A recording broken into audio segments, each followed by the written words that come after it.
That's why I think it is important that we do the agronomy and see what this means to everyone.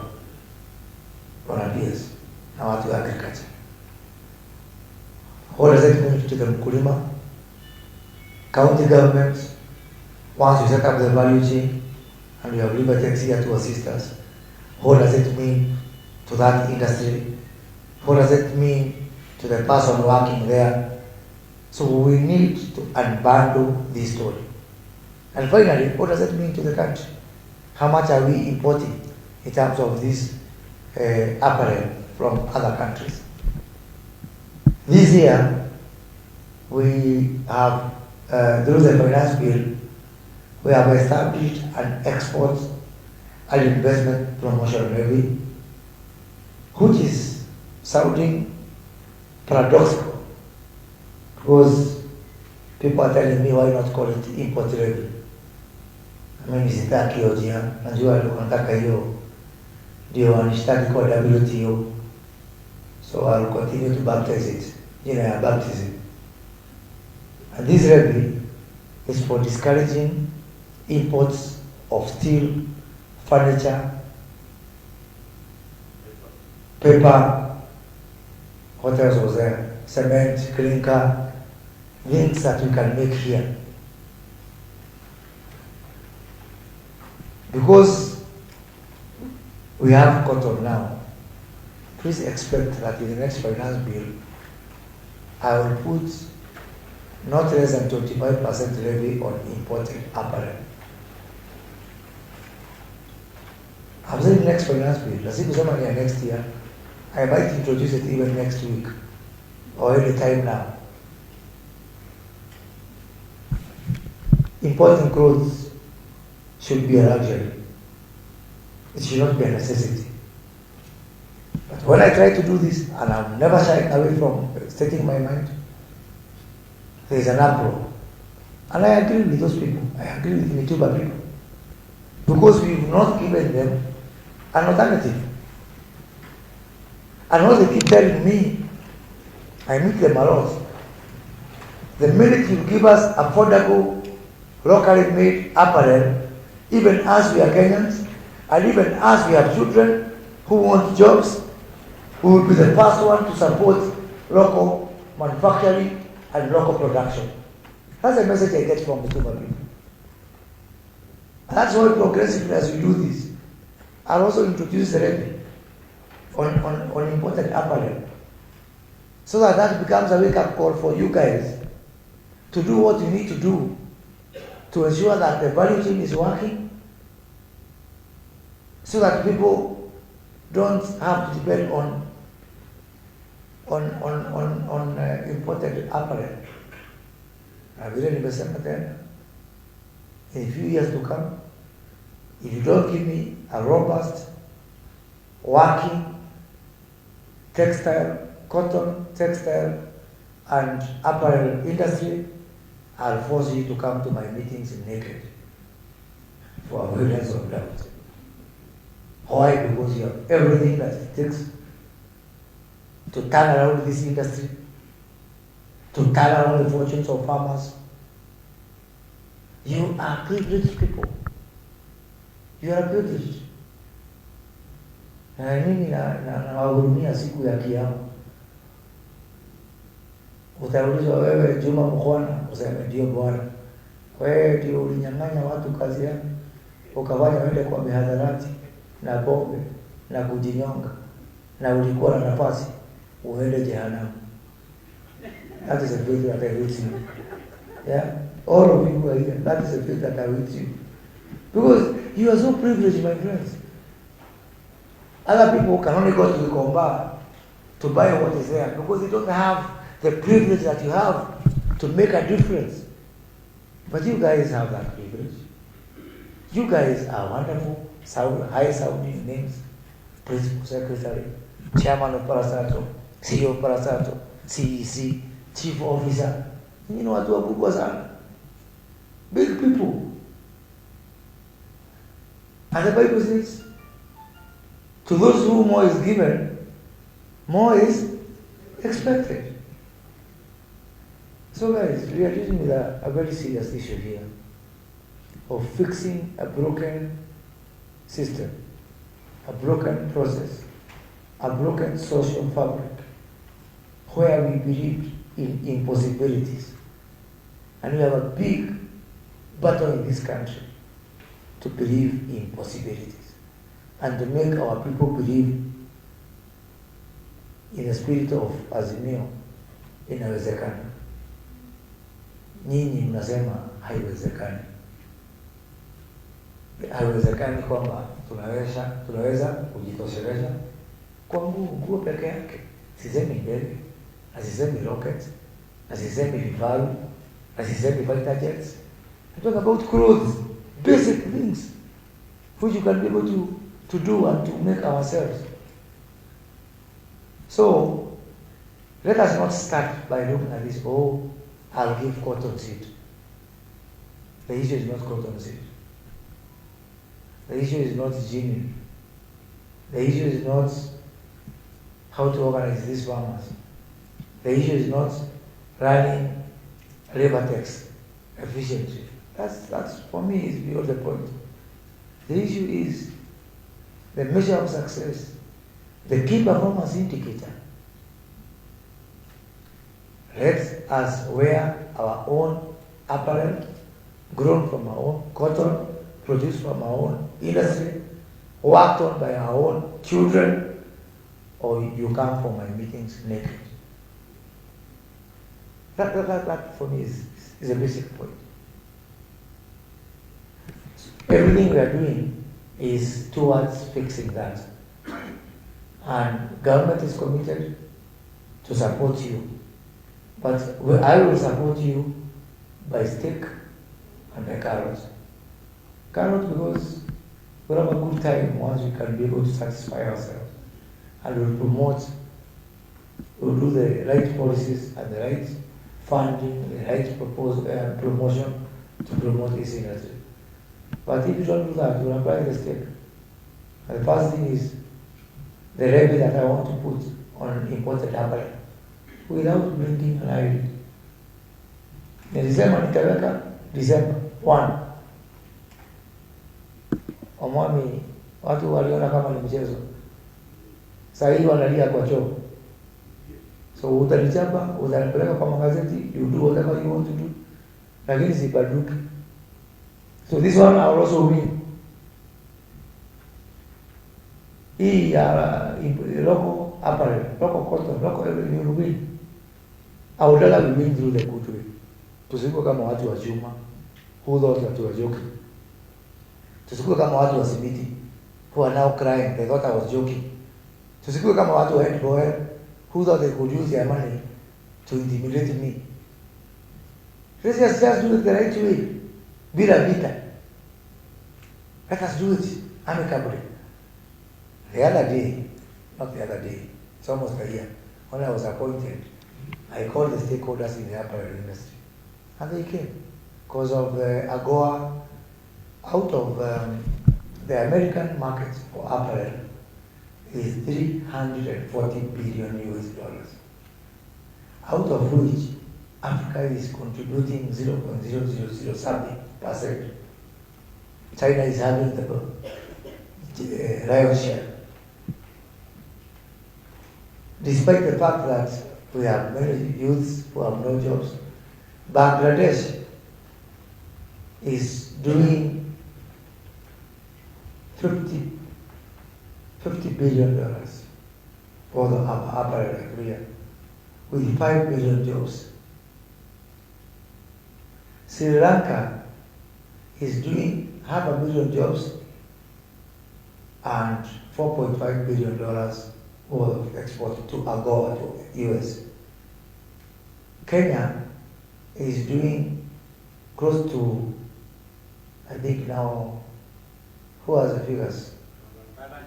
500 million US dollars. 10% of Sri Lanka. How many jobs? 50,000. You have it here. Yeah? 50,000 jobs. Ziko hapa. Na upatie kila mtu hii kadi ya clinic because these people wako clinic hao. Mambo ni mbaya, you know? So, angalia Sri Lanka, just look at Sri Lanka. So Sri Lanka is doing 4.5 billion as we are doing 10% of that. They are doing 500,000 jobs, we are doing 50,000. Who needs the jobs more? Kenya or Sri Lanka? It's not even ours because you are doing public. That 10%, 70% of the money goes to China because of this. Population of Sri Lanka is 13 million. A quarter of our population. Who needs the jobs more? Kenya or Sri Lanka? Kenya. Because we dance from borrow to serious things. We've allowed ourselves to degenerate into this very sad situation. And we have to reverse that. We have to reverse that to save our hard currencies from leaving and going. We have to reverse that because we have to stop the opportunity loss of not taking advantage of American market, for example. Duty-free, quota-free. Sri Lanka does not have that privilege. Yet the box is on the nose, and we nosebleed. From a country that has no incentive system, yet we have got quota-free, duty-free access to the US market. So, before we say me I'm county, me I'm national, me I'm this region, me I'm that party, me I'm public, me I'm private, please let's understand that we are all, for denying this country what it deserves, we are all part of a criminal enterprise. We are. And we have a case to answer in heaven. But before you answer that one, nyinyi watu wa serikali, yangu mtajibu tu hapa duniani. Hii ingine ndio itajia Mungu. Hii hapa nitawachapa kidogo hapa. Until we change things and we reverse it. So I'm expecting that by the end of this session, agriculture people will tell me how they will deliver seeds to the farmers. And we are doing a good job on that, I think, but we have not even scratched the surface. Let me address this issue of BT cotton.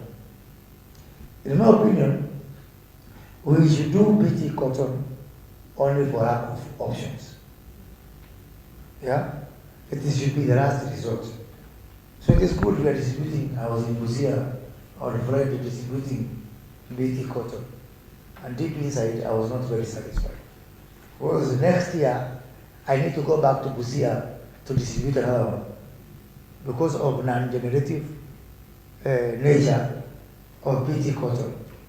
So we want to work with our partners, our other member states within AFCFTA, because under the AFCFTA exchange program, we can be able to access organic, what you call regular cotton seeds, from some countries like West Africa, even Uganda here, I'm told that I can get up to 1.5 million tons or more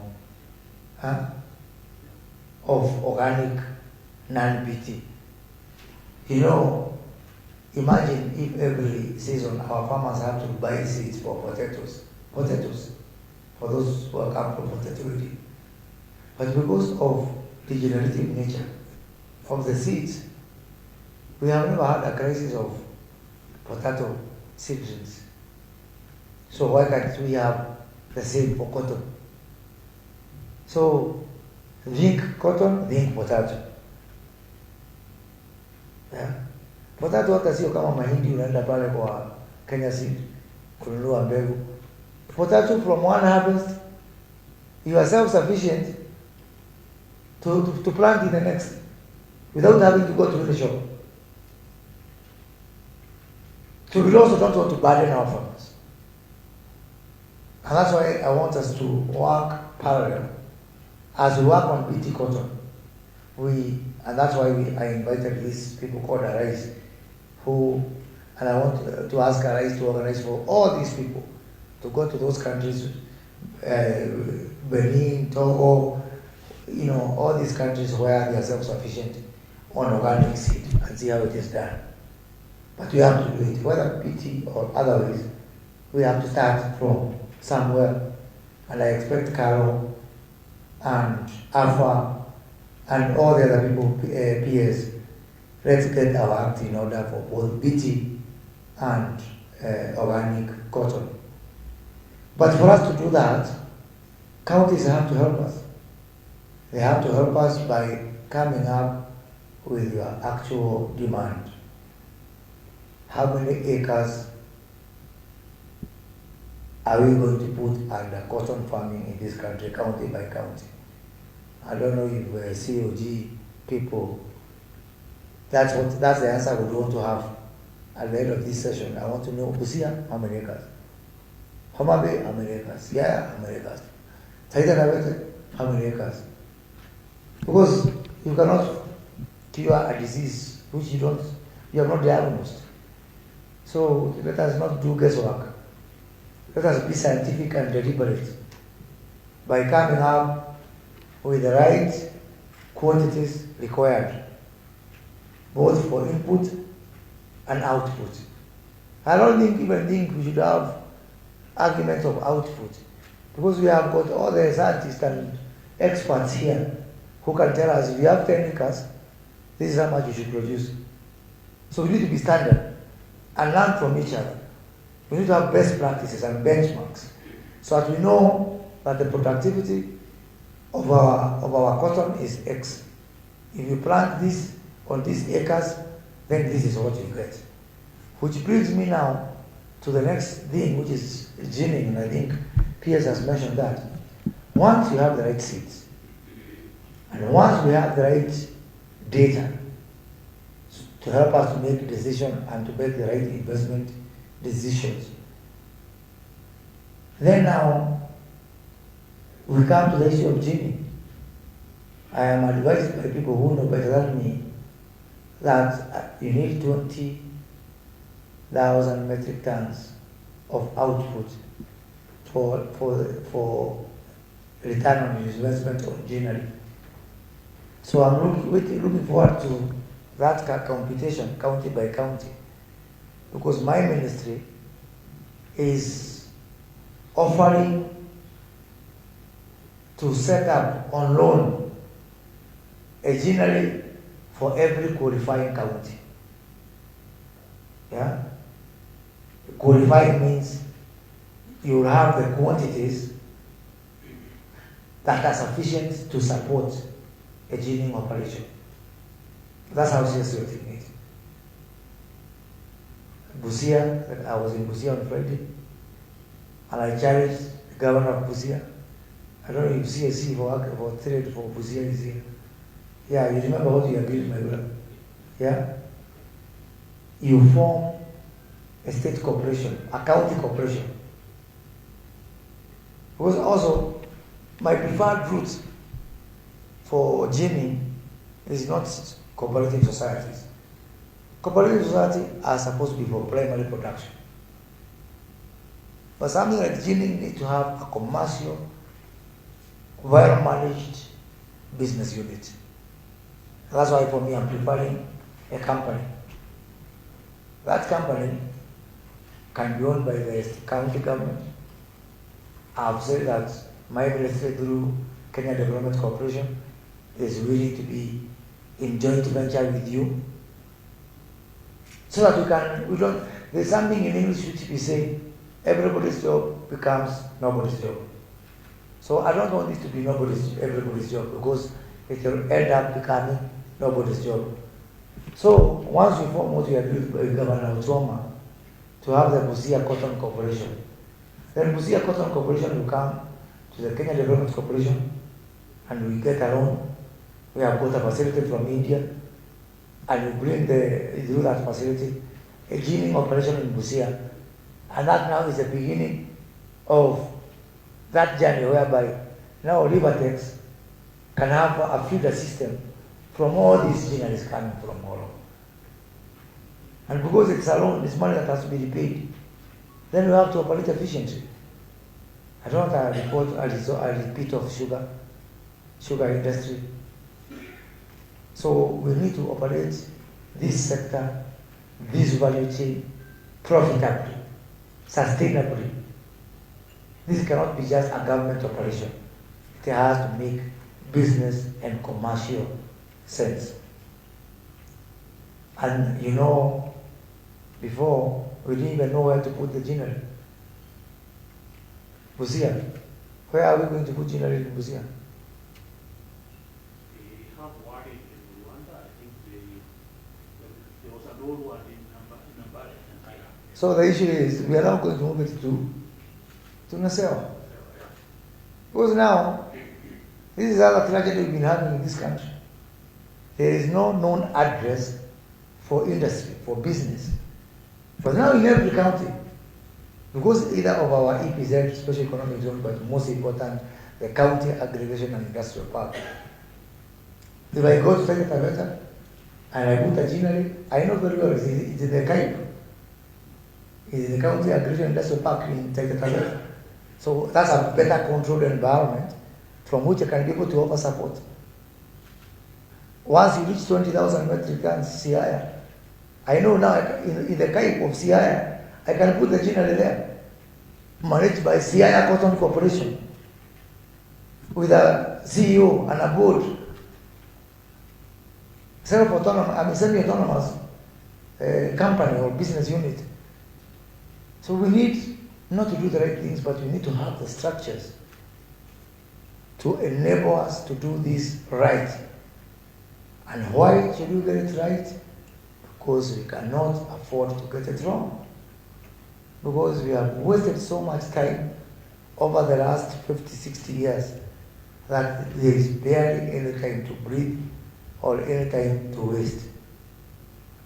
And so therefore, from that type and the ginnery there, then now we come to look at the off-takers. So I don't know, Cleophas, from that point, surely, do you even need any help? With the proper supply chain. And these people will give, our people are human tractors. You just give them the enablement. And most important thing, show them there is money. You don't need to take them to big hotels for workshops on how to farm. I always say that Nectar has never sent any invitation letter to the bees. Equally, you don't even need to do all those things, capacity building, seminar, workshop, nothing. Just show our people the money, give them right structures, practical, with integrity, and that are close to them. They will do the necessary. I have never seen a people more excited, and see, you can bear witness. As the people of Busia today, I think if a poll is taken, the most optimistic people on earth, they are in Busia County. That's what I saw with my own eyes. People who are willing to work. All we need to do is to show them the way, chat them the way, enable them. Don't do anything for them. Just do what they cannot do for themselves. What they can do for themselves, they are willing to do. So from Optic, from our EPZ, from our Goa market, it's very easy to do. But they can't do, only you can do. For you, just enable them. Give them the equipment, give them finance, give them credit for their inputs, give them basic education, set for them standards, most important, show them the money, and they will do the needful. Then now the rest can, because we don't have a problem with EPZ. They are there. We don't have a problem with the offtake. We don't have a problem with the river taxes of this world. They are there. We have a problem because to the dependent, it became selfish. And we started somewhere in the middle. And we said this takataka of that guy, that farmer down there, can go to the head. Now, we are PS, mimi na wewe ni Wakatoliki. Kwanza tutubu dhambi, we go for confession, say sorry we have abandoned these people, then do the needful, Si lazima ufanye kulipa dhambi, what do you call it? Penance. Yeah? So your penance is what you are doing here today. You are not here to do good things. You are here to do penance for your sins. So confess, then you do penance, and you go for our people. Thank you very much, and I wish you very good.